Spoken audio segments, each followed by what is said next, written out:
Today, we're diving into an ancient Buddhist story that, honestly, reads more like a psychological thriller. We're talking about a demon who literally invades someone's body. It's a pretty wild tale, but it reveals something incredibly profound about how we deal with temptation.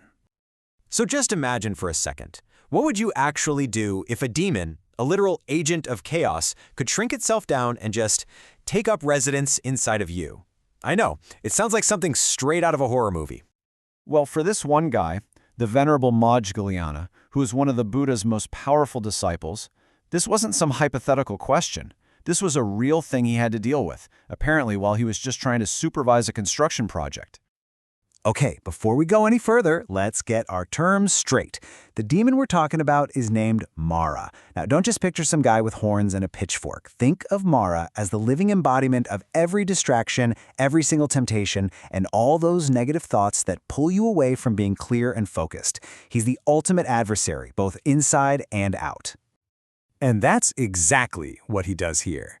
In a seriously bizarre attempt to mess with Māudgalyāyana, Māra makes himself microscopically small and just slips right into the disciple's stomach. I mean, talk about an invasive attack. So, this is what kicks off our first major confrontation. See, Māra thinks he's being super clever and sneaky, but he's about to find out he picked the absolute wrong person to mess with. And Māudgalyāyana doesn't panic. He doesn't even get upset. He just notices a strange feeling.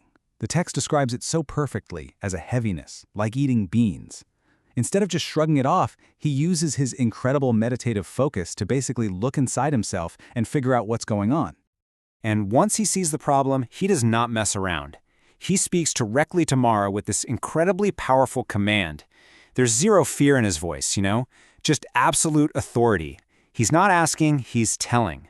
It's a perfect example of how that inner clarity becomes outer strength. And Māra's reaction? He is totally shocked. He's thinking, how in the world can he see me? Not even the Buddha himself could spot me like this. But faced with a command that powerful, he really has no choice. He pops out of Māudgalyāyana's mouth and appears right in front of him. And this is where the story just takes a wild turn. Māudgalyāyana doesn't just recognize Māra, he reveals this past life connection between them. He tells Māra that in a previous life, Māra was actually his nephew, the son of his sister. So this isn't just a random showdown, it's kind of a messed up family reunion. And to prove it, he decides to tell Māra a little story. So now we get this amazing story within a story. It takes us way back to the time of a past Buddha named Kakusanda, where, believe it or not, a very similar drama played out. See, back then, the previous version of Māra used this brilliant two-pronged attack against the monks. First, you've got the stick, just raw, open hostility. And then there's the carrot, overwhelming praise and worship. Both attacks were designed to do the same thing, throw the monks completely off balance, just in very different ways.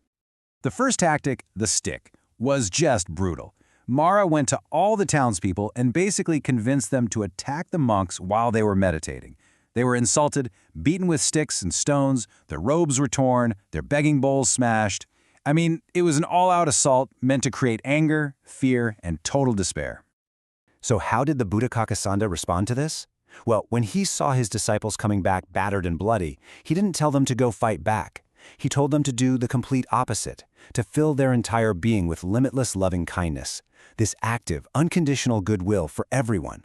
The lesson here is so powerful.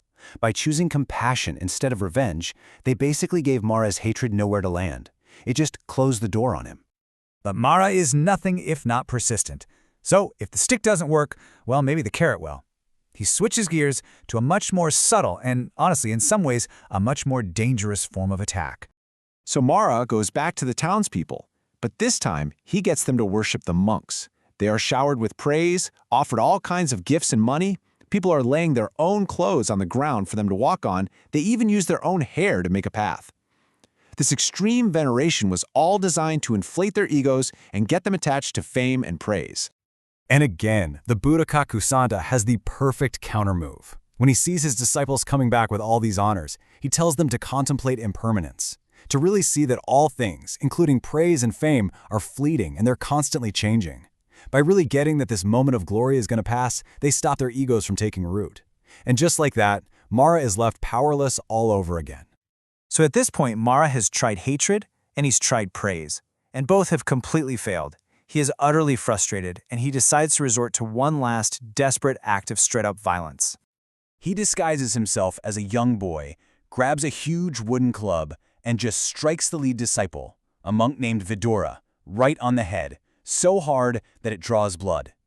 This is his final, most direct, and most vicious assault.